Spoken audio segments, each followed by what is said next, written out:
What's up? Ang up, tubig, baha, pagnanakaw, korupsyon, yun ang mataas sa Pilipinas. What's down? Ang down, ang babang-baba, yung mga Pilipino. Kaya sa ngalan ng lahat ng mga kapwa ko artistang nasa entablado ngayon, pati na rin yung mga artistang nasa baba at nasa iba't ibang lugar na nakikisama sa amin, binabati po namin kayong lahat. Mabuhay kayo, mga kapwa namin Pilipinong nanakawan ng gobyerno. Mabuhay kayo. Yan ang pagbati natin sa isa't isa.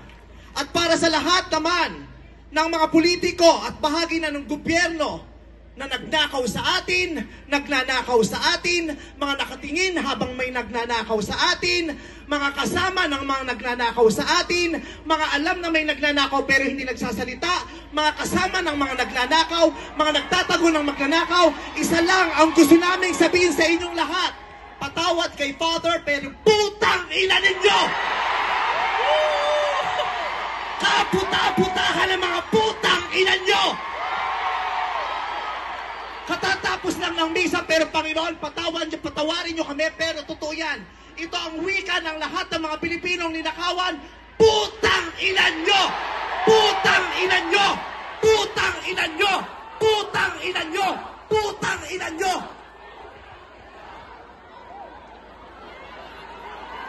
Putang ina nyo! Tapos na ang panahon ng mga mababait at ng mga resilient. Ang mga mababait, ginago. Ang mga resilient, tinarantado. Hindi nauubra sa atin yung bait-baitan, kimi-kimian, tahimik-tahimikan, patawad pero hindi po. Hindi ko sisimplihan, hindi ko babaitan ang mensahe ko ngayon dahil hindi naman sila mababait.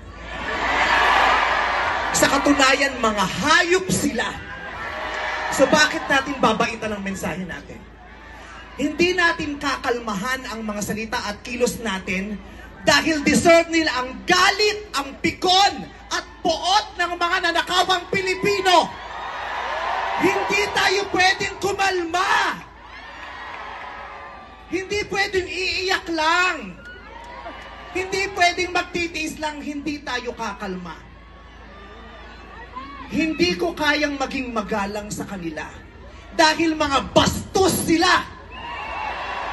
Mga salaula sila at mga baboy sila. Hindi natin kayang maging mabait sa kanila dahil mga walang ya sila.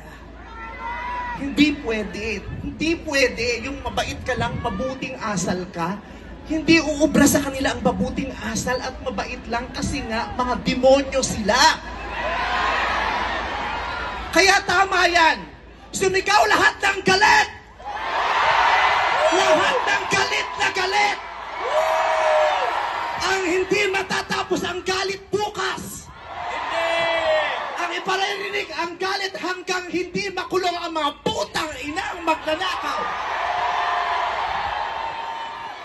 Hindi tayong pwede magalit lang ngayon. Kailangan hanggang bukas, kailangan sa susunod na linggo, kailangan sa susunod na buwan, hanggang umabot ng ilang taon hanggat hindi sila nauubos.